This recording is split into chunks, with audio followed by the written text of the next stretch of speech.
Hi, and welcome to this first video in the series from Thinking for Fun.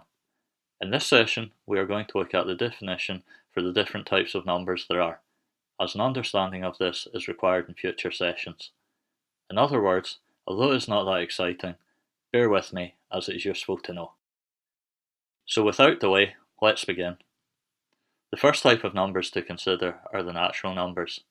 These are also known as the counting numbers, and as you can see from the definition on screen, they are the numbers 1, 2, 3, and so on and so forth. The next type of numbers are the whole numbers, and these start at 0, followed by 1 next, then 2, and I think you get the idea. As you have probably spotted, the whole numbers are the same as the natural numbers, apart from they also include 0.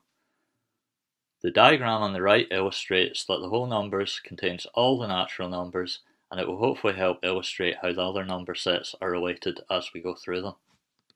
Now we come to the integers. This set includes the whole numbers and negative numbers as well.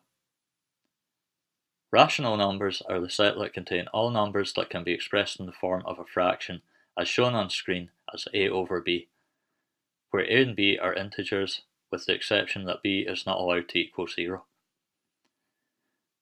An irrational number is one which cannot be expressed as a fraction. An example of an irrational number is pi.